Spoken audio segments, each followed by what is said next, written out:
당연한 듯 당연하지 않은 것이란 제목으로 의뢰 나누기 원합니다. 당연한 듯 당연하지 않은 것. 예수님이 유월절을 지키기 위해서 베다니를 떠나 예루살렘으로 들어가셨습니다.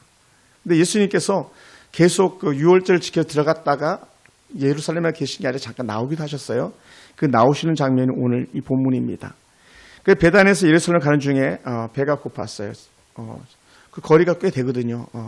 뭐 멀진 않지만 그래도 좀 걸어서 가야 되는 그런 거리였습니다. 그런데 마침 무화과 나무에서 열매를 찾았지만 열매를 볼 수가 없었어요. 사실 무화과 나무 잎이 워낙 커요. 아주 우리 교회 큰 잎들보다 이런 잎보다 훨씬 더 크잖아요, 그죠? 육손처럼 그렇게 무화과 나무 잎이 커요. 그러다 보니까 어떻게 돼? 무화과 나무 잎은 크지만 무화과는 그렇게 크지 않기 때문에 잎 뒤를 맞게 뒤져야 될 정도로 무화과가 보이는 그런 상황이었던 것 같습니다. 그런데 예수님께서 열매를 찾았지만 열매를 찾을 수가 없었어요. 그리고는 열매를 못 얻으니까 어떻게 돼? 바로 그냥 뭐가 쏟아져 나가요? 저주가 쏟아져 나가는 거예요. 예수님께서도 저주를 하세요. 그것도 보통 저주가 아니고 그 나무로서는 영원히 열매를 맺지 못하는 거예요. 그리고 이제 후부백으로 좀 넘어가다 보면 그 무화과 나무가 예수님의 저주를 받았잖아요. 말라 비틀어 죽고 말았어요. 말라 비틀어졌어요. 이 처참한 그런 상황을 본 거죠. 이스라엘에는 대표적인 과일 중에 하나가 무화과고요. 대추, 야자, 열매이기도 합니다. 물론 당연히 포도이기도 하고요. 그래서 무화과는 1년에 무려 5번이나 열매를 맺는 그런 나무예요. 열매를 5번 맺어요. 얼마나 풍성하겠습니까? 그죠? 가난한 자들에게는 대박 나는 그런 열매가 이 무화과 나무 열매예요. 그래서 무화과 나무 웬만하면 가면 그냥 무화과 다 딸 수 있는데 그렇지 않더라는 거예요. 근데 더 재밌는 게 뭐냐면 예수님이 엉뚱하세요. 여러분 제가 엉뚱할 때도 있잖아요. 예수님도 엉뚱하셔요. 뭐가 엉뚱했을까요? 열매 때가 아니에요. 열매 때가 아닌데 열매를 따러 가는 예수님이 이상한 거지 무화과 나무가 무슨 문제가 있어요. 근데도 예수님은 단호했어요. 그래서 마태복음 24장 32절 33절 이렇게 말합니다. 그 가지가 연하여지고 잎사귀를 내면 여름이 가까운 줄 아나니 했을 때 무화과 나무는 열매를 맺는 때를 알아요. 이스라엘 사람 다 알아요. 왜냐하면 여름이 가까이 오면 무화과 나무가 열매를 맺는 거거든요. 잎사귀 연하여지고. 그런데 때가 아닌데도 주님께서는 열매를 얻기를 원하셨다는 거예요. 그러니까 열매를 얻을 때가 아니었는데도 불구하고 열매를 얻기를 원했던 그런 예수님의 모습을 보게 됩니다. 그러니까 무화과 나무 열매를 원하시는 예수님의 모습인데 잎사귀를 막 뒤적뒤적면서 찾았지만 찾을 수 없었던 그 예수님의 모습은 사실은 제가 이런 표현을 썼어요. 발끈하신 것 같아요. 발끈. 뭐야? 없다고 이렇게 나가요. 열매를 찾기를 원했는데 열매가 없는 거예요. 예수님께서 발끈하셨어요. 근데 그건 어차피 당연한 거였는데도 불구하고. 그 14절 우리가 읽었지만 이렇게 표현합니다. 예수께서 나무에게 말씀하여 이르시되 이제부터 영원토록 사람이 내게서 열매를 따먹지 못하리라 하시니 제자들이 이를 듣더라. 제자들이 이를 듣더라는 건 뭐냐면 예수님께서 왜 그렇게 말씀하시는 것이지 이 말과 같은 거예요. 왜냐하면 제자들도 알잖아요. 열매 때가 아닌데 열매를 얻으니 왜 그러시지? 이렇게 표현할 수도 있어요. 이건 해석입니다만. 만약에 나무가 말을 하는 능력이 있었다면 막 소리쳤을 것 같아요. 예수님한테. 예수님, 지금 때가 아니잖아요. 열매 맺을 때가 아닌데 왜 내게 열매를 원하세요? 그걸 왜 저주하세요? 우리 저주 싫어하잖아요. 저주해서도 안 되는 거잖아요. 근데 저주하고 그렇게 열매를 얻기를 원하는 그런 모습을 예수께서 원하셨어요. 좀 황당하죠, 사실. 이런 것도 돼요. 교회는 막 예수님 원하는 대로 하면 다 막 자라가야 되는데 잘하지 못하는 교회들도 있잖아요. 성도들도 마찬가지. 그때 잘하지 못하면 다시 뭐라고요? 다른 데 본문에 그렇게 말하잖아요. 내가요 잘 갖고 올게요. 기름 주고요 잘 갖고 가지고 잘하게 할게요. 이렇게 해야 되는데 그를 기회조차도 이 무화과 나무는 얻지 못했죠. 그러니 명백하게 화를 내서는 안 되는 그런 때에 무화과 철도 아님에도 불구하고 예수께서 화를 내시면서 발끈하셨어요. 예수님은 사역을 하시면서 화를 내신 적이 거의 없어요. 초창기는 했어요. 이 독사의 자식들아. 세례 요한처럼 도끼가 나무 뿌리에 놓였다고 하면서 지키기가 막 두려워하라고 하면서 돌이키라고 했던 것처럼 그럴 때 빼놓고 예수님께서 화나신 적이 거의 없어요. 그런데 지금 예수님께서 화가 나도 보통 많이 나신 게 아니에요. 이런 생각도 드네요. 제가 원고 쓰질 않았는데 이 화 때문에 예수님께 십자가 달려서 돌아가시는 게 좀 더 빨라지지 않았을까라는 그런 쓸데없는 생각도 해보게 됩니다. 그만큼 화는요 모든 사람들을 불편하게 만들 수 있는 거거든요. 지금 예수님께서 그러셨어요. 왜 그런 말을 했는지 제가 나중에 말씀드리겠습니다. 그러면 왜 예수님 굳이 무화과 나무의 억울한 사정을 아시면서도 나무를 저주했냐는 거예요. 무화과 나무 억울하잖아요. 그런데도 불구하고 저주했잖아요. 그러면 왜 이 무화과 나무를 저주하셔야만 했는지를 딱 우리 알려면요. 성경을 볼 때에 여러분의 영적 통찰력 학교에서는 할 수만 있으면 전문맥, 후문맥을 같이 봐야 돼요. 앞에 어떤 상황 때문에 이 말씀을 했고 이 상황이 가지고 오는 결과는 뭐지? 그건 후문맥에 나오는 것들이거든요. 여러분 우리가 11장 11절을 우리 한번 찾아서 읽어볼까요? 11장 마가복음 11장 11절입니다. 11장 11절. 자, 다 같이 시작. 예수께서 모든 것을 둘러보시고 때가 이미 저물매 12제자를 들고 베다니로 가시니라. 예수님께서 성전에 들어가서 모든 것을 둘러보셨다라고 해요. 그러니까 예수님께서 성전을 둘러보시고 어디로 가셨어요? 베다니로 가신 거예요. 다 돌아보시고 꼭 암행어사 감찰하듯이 다 돌아보시고 예수님 성전에 들어가신 이유는요 성전을 돌아보고 구경하기 위함이 아니고요 성전이 하나님의 목적에 맞게 잘 유지 관리되고 있는지를 보고 베다니로 돌아오신 거예요. 성전이 어찌 관리되는지 보자. 성전이. 그리고는 예수님께서 베다니로 갔다가 다시 예루살렘으로 돌아오시죠. 그리고는 우리가 잘 아는 이제 신학적 용어로는 이렇게 표현합니다. 성전 청결 사건이라고 말해요. 판을 뒤집어 버리는 세상 말로 판 깨는 제사장들의 판 깨고 그 바리새인과 서기관들의 판을 깨버리는 성전을 완전히 뒤집어 버리는 그 일들이 이제 뒤에 나오는 후문맥에 성전 청결 사건이 일어납니다. 그리고는 어떻게 했어요? 우리가 잘 알고 있지만 읽지 않았지만 성전 안에서 매매하는 자들을 내쫓으셨어요. 이게 이제 예루살렘 성전 아니라고 그래가지고 성전 이렇게 기배당 아니고요. 성전에 가면은 이렇게 담들이 있는데 그 바깥에 보면은 그 솔로몬의 행각이라고 긴 그 다락 같은 뭡니까 정자 같은 게 있어요. 거기서 말씀 보고 나누고 하는 그런 데인데 그 인근에서 비둘기 파는 자들이 있고 동전 바꾸는 자들이 있는데 그 판을 완전히 깨버린 거예요. 돈 바꾸는 자들 상을 엎어버리고 비둘기 파는 자의 의자도 둘러 엎어버렸어요. 근데 돈 바꾸는 것과 비둘기 파는 자들은요 그 당시 꼭 필요했던 사람들 중에 하나예요. 필요했던 사람들 찾았어요. 거기서 장사할 수밖에 없는 그 상황적인 면이 없지 않아 있어요.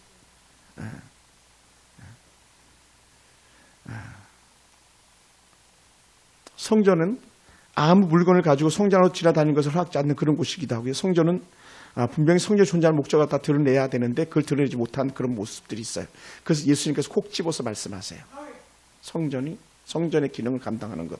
그게 11장 17절이에요. 화가 많이 나신 예수님께서 예레미야의 말씀과 또 이사야 선지자의 말씀을 갖다 빌려와가지고 말씀하시는 그런 내용들이에요. 한번 우리가 정말 그런 거 한번 볼까요? 11장 17절입니다. 마가복음 11장 17절 우리 같이 한번 읽어봅시다. 이에 가르쳐 시작. 이에 가르쳐 이르시되 기록된 바 내 집은 만민이 기도하는 집이라 칭함을 받으리라고 하지 아니하였느냐. 너희는 강도의 소굴을 만들었도다. 너희는 강도의 소굴을 만들었도다. 뭐를? 교회를. 성전을. 그래서 제가 여러분에게 손을 들고 죄송하고 항복하는 거예요. 이 본문을 이렇게 지나가면서 뭐라고요? 하나님, 교회를 정결하게 하겠습니다. 더 거룩하게 하겠습니다. 그러다 보니까 어떻게 찾아오는 게 하나님, 내가 더 정결하게 살겠습니다. 이 고백이 나오는 거예요. 할렐루야. 그렇지 않아요? 그죠? 우리가 더 정결하게, 더 거룩하게, 더 말씀으로 돌아가고, 기도 자리로 돌아가고, 은혜 자리로 돌아가고. 그래서 사실 제가 그래서 라오디게아 교회, 빌라델피아 교회를 제가 이렇게 설교할 수 있었던 것이죠.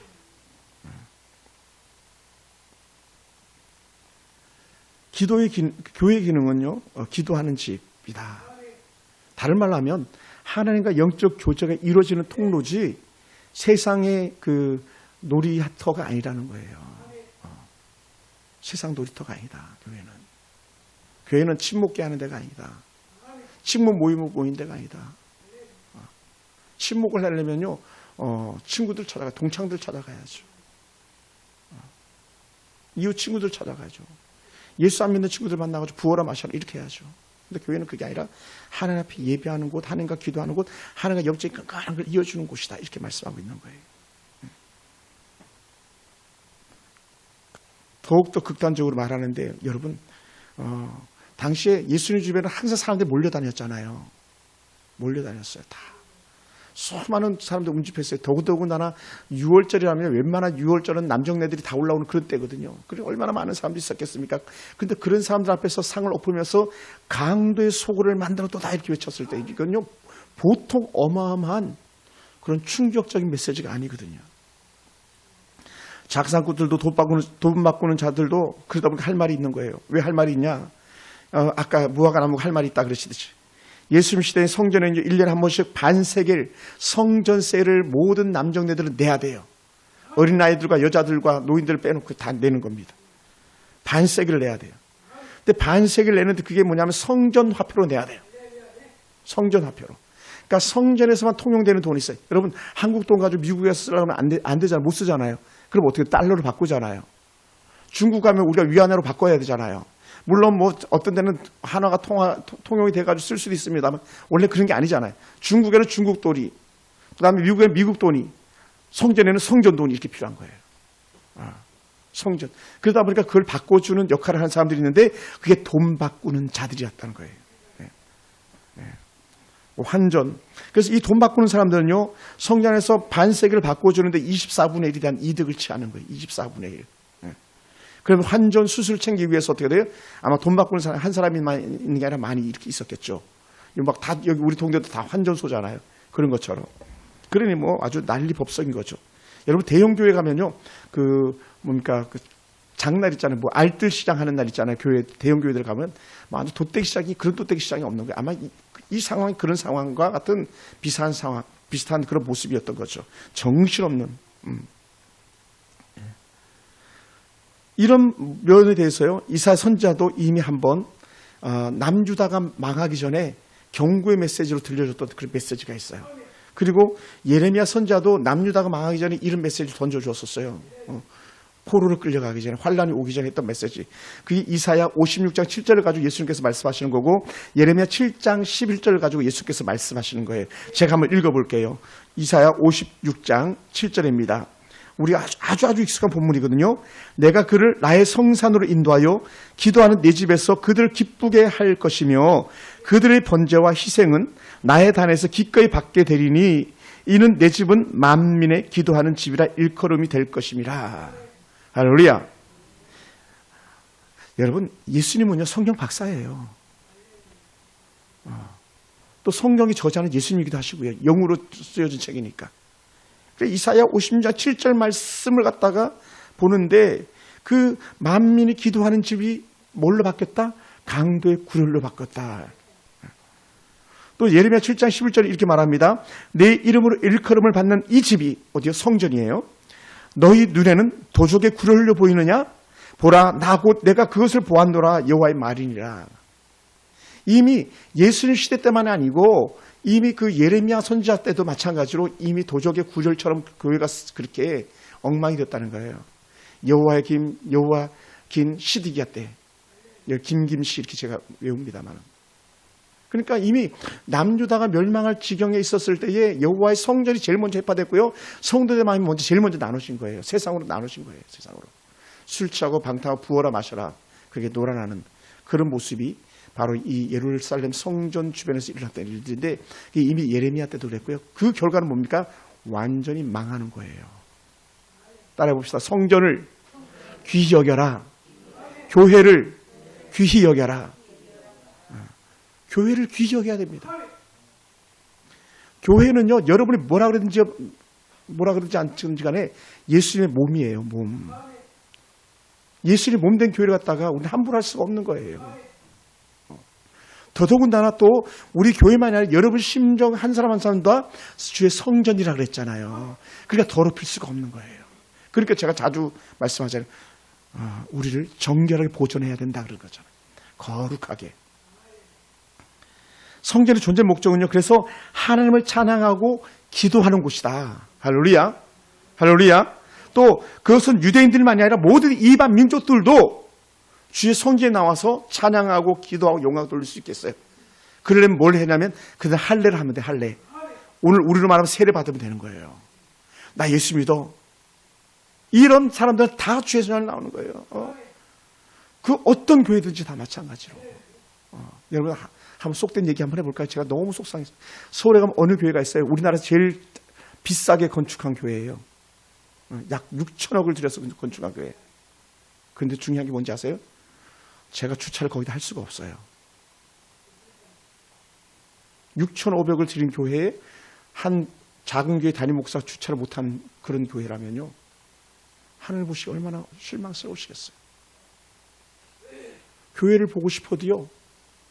교회를 또한 구경도 하고 싶어도요. 저 먼 데 가서 유료 주차장에 주차해야 되는 거예요. 서점에 책 사러 간다 그래도요. 주차장 열어주지 않아요.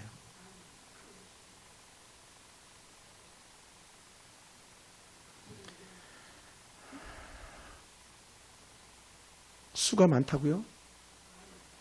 돈이 많다고요? 라우디기아 우리 교회 봤잖아요. 에베소 교회 봤잖아요.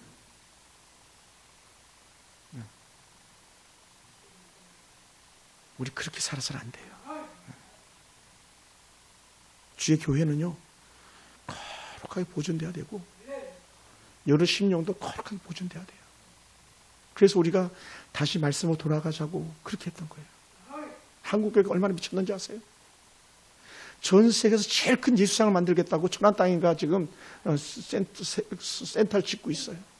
전 세계에서 제일 큰 예수상을 짓겠다고.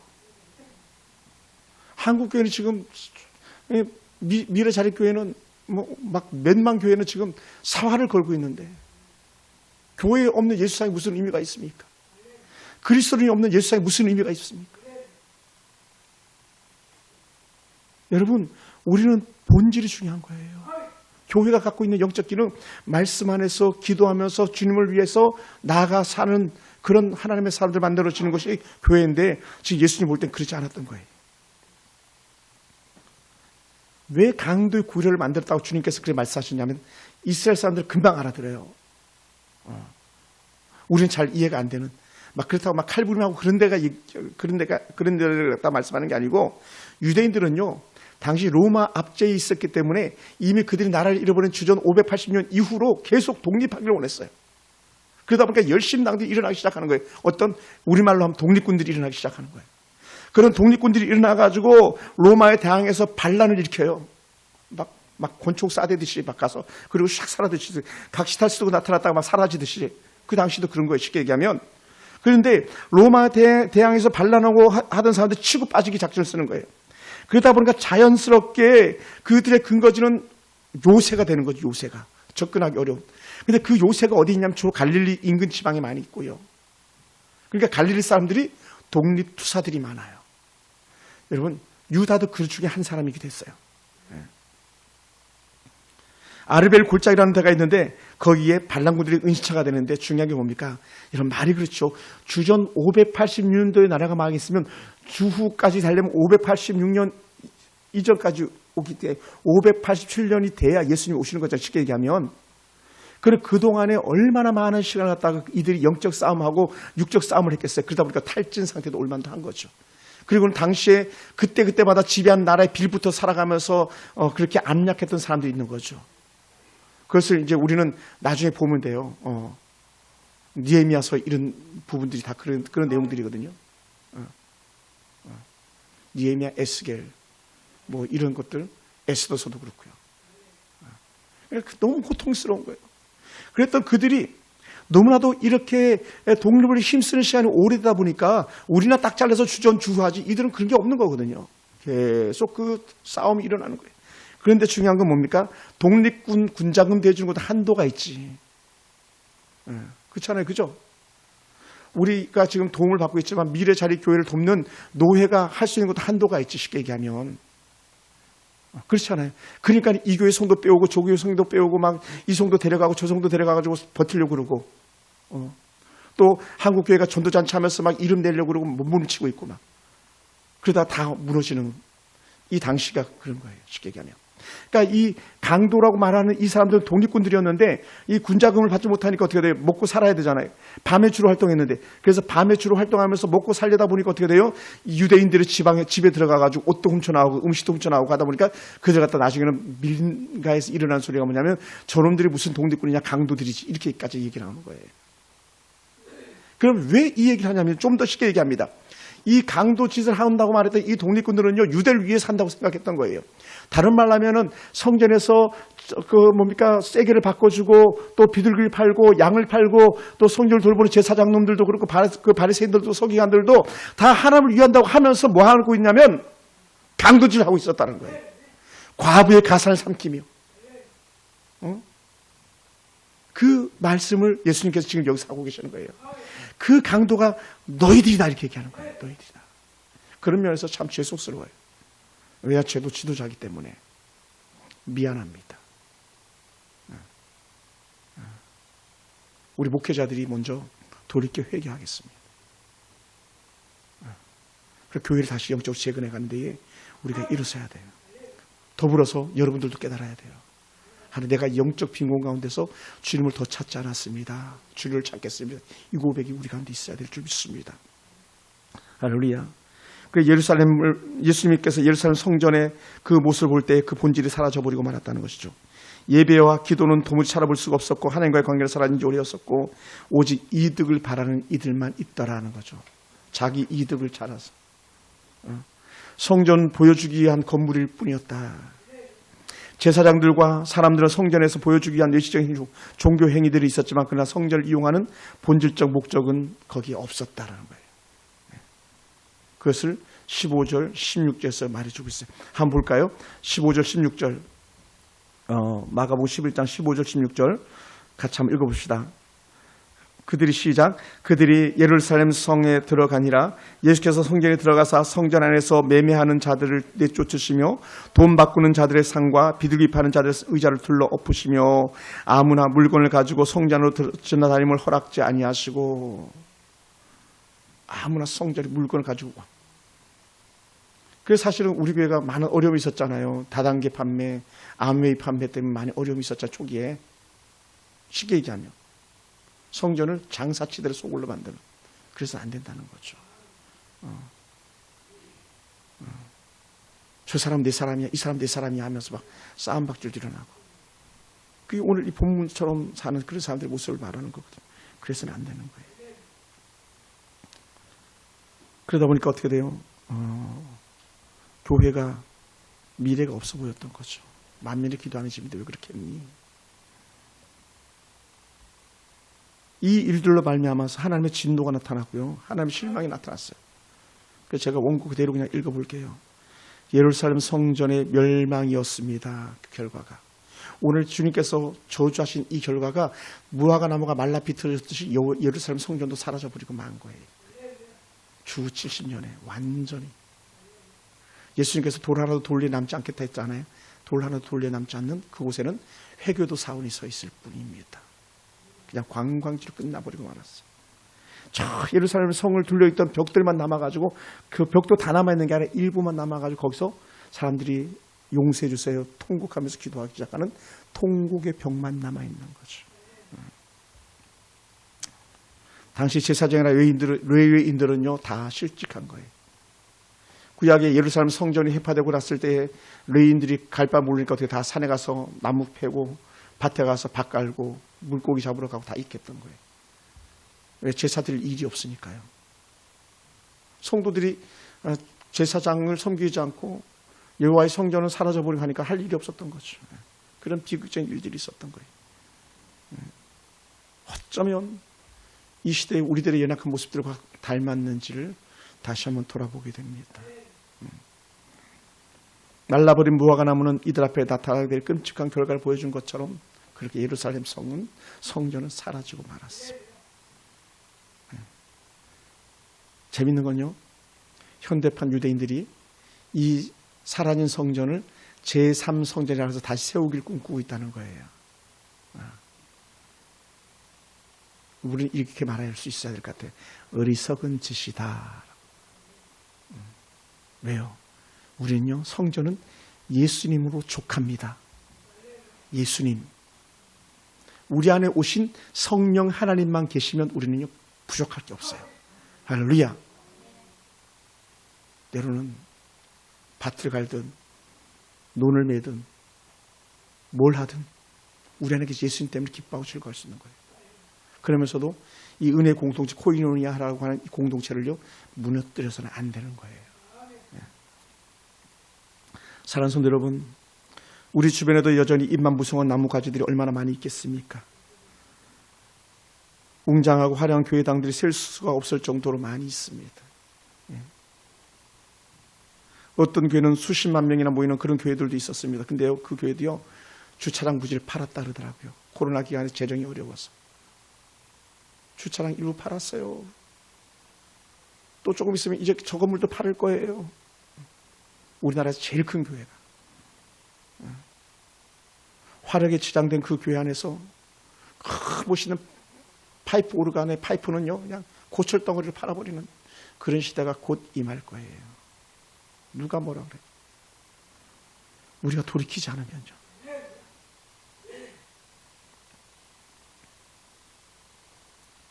그래서 예수님께서 열매 보고 싶다 이렇게 말씀하는 거예요. 열매를 보고 싶다. 너의 믿음을 보고 싶다. 너의 사랑을 보고 싶다.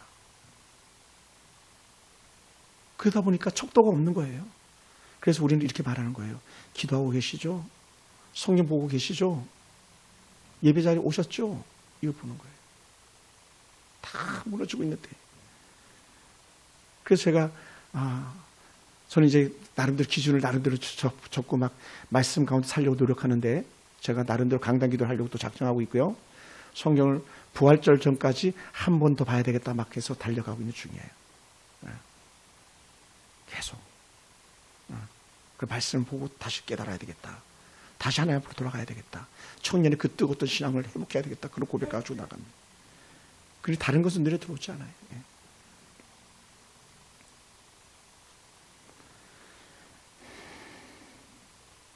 지금 저와 여러분의 모습을 돌아보아야 될 때입니다. 내가 교회를 사랑하고 있는가? 하나님을 사랑하고 있는가? 교회의 본질, 그리스도인의 본질이 무너지면 예수님의 책망의 대상이 될 뿐이기 때문에 그렇습니다. 그 본질이 뭐냐? 그것은 하나님과의 관계예요. 예배는 하나님과의 관계 회복이거든요. 예배는요, 기분에 따라서 좌지우지 될 수 있는 게 아니에요. 내 기분이 나빠도 예배 드려야 되고, 내 기분이 좋아도 예배 드려야 되고, 내가 아파도 예배 드려야 되고, 병도 죽어가도 예배 드려야 되고. 그래서 제가 이렇게 말씀드렸잖아요. 나는 죽는 한이 있더라도 교회에서 죽지, 예배 드려도 죽지, 이런 고백했다 그랬잖아요. 전 신앙의 초기가 그랬었던 거예요. 그래서 예배를 포기할 수가 없었던 거죠. 오늘 우리 삶 속에 이런 예배의 은혜 회복이 우리 가운데 일어나길 주님을 축원합니다. 하나님과의 관계가 회복되기 원합니다. 성도들과 성도들 관계가 회복되는 은혜가 있기를 원합니다. 할렐루야. 그래서 말씀을 보면서 다시 한번 예배의 완전한 은혜 회복, 성전의 회복 역사 일어나기 위해서 우리가 다시 하나님 앞으로 다가서기 시작해야 되는 거예요. 조금씩. 반면에 그렇지 못한 자들의 모습이 나와요. 그것은 18절에 깜짝 놀랄 그런 본문이죠. 우리 18절 같이 한번 봅시다. 예수님의 말씀을 듣고 나왔던 이들. 18절 시작. 대제사장들과 서기관들이 듣고 예수를 어떻게 죽일고 하고 꾀하니 이는 무리가 다 그의 교훈을 놀랍게 여김으로 그를 두려워하밀러라. 대제사장들과 서기관들이 그 예수님이 잘못했어요. 내가 하나님 말씀대로 살게요. 내가 교회 지킬게요. 교회 깨끗하게 할게요. 이랬으면 얼마나 좋겠습니까? 그러면 얼마나 좋겠어요. 안약을 사서 보고 약을 사서 듣고 마음에서 우러나고 해야 되는데 이들은 오히려 이 말씀을 듣고 예수님 죽여버려라. 그래서 예수님께서 십자가 달려 죽어가신 거예요. 무화과 나무 저주했던 그 예수의 심정을 알지 못하고 돌이키지 않았던 이 바리새인과 서기관들과 제사장들의 이 완악하고 강박함이 교회를 무너뜨리게 만드는 그런 결과물이 되고 말았던 것이죠. 너무 속상해요. 너무 안타까워. 그러니 어떻게 돼요? 두 무리가 있는 거예요. 한 무리는 예수 죽여. 다른 한 무리는 예수님께서 이사야를 말씀하시네, 예레미야를 말씀하시네, 우리가 어떻게 해야 되지? 듣고 놀라니라 나오잖아요. 듣고 놀랐다. 복음을 듣고 놀라더라. 예수님의 책망을 듣고 놀라는 건 뭡니까? 돌이킴이 필요한 거죠. 할렐루야. 따라해보세요. 하나님 돌이키게 해주시옵소서. 돌이키는 하나님 살려주세요. 하나님 잘못했어요. 하나님 잘못했어요. 이 마가복음 11장에서 바리새인이나 서기관이나 유대인들이 돌이켰으면 예루살렘 성은 무너지지 않는 거예요.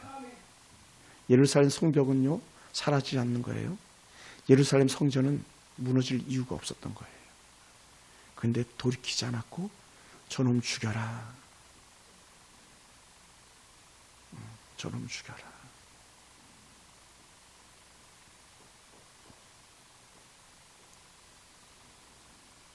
완악하고 강팍한 당시 성도들의 모습인데 행여나 이것이 오늘 우리들의 모습이 되지 않을까 우리는 근신하고 깨어 있어야 될 줄로 믿습니다. 할렐루야. 사랑하는 성도 여러분, 그럼 우리도 버려야 할 것은 버려야 됩니다.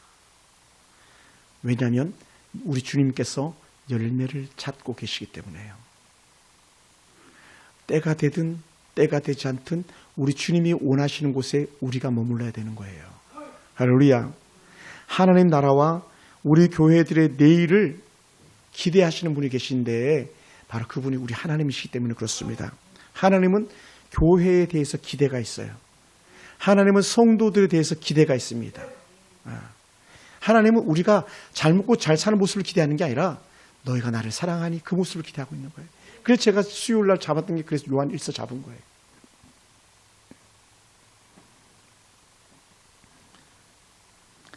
열매를 맺을 기미가 보이지 않는다면 큰일이다. 오늘 열매를 맺자라고 하는 그런 거룩한 은혜 결단이 우리 안에서 일어날 수 있기를 원합니다. 잃어버린 열매가 무엇인지 살펴보시고 당연한 것들이 결코 당연한 것이 아니었었음을 우리가 깨닫게 되기 원합니다. 할렐루야. 오늘까지 교회가 지켜졌다면 그건 당연한 게 아니라 교회를 사랑하시는 여러분들이 계셨기 때문에 저를 믿습니다. 또 앞으로 교회가 계속적으로 존재한다면 그것은 여전히 교회를 사랑하는 여러분들 때문에 주의 교회가 존재할 줄 믿습니다. 살든지 죽든지 존귀케 되는 것은 그리스도 예수시니라고 했던 사도 바울의 말씀만 들어보아도 그런 것 같습니다. 오늘 우리가 무엇을 더 많이 가져서가 아니라 또 무엇이 없어서가 아니라 주님 그 자체로 만족할 수 있는 여러분들이 되기를 주님으로 축원합니다. 기도하겠습니다.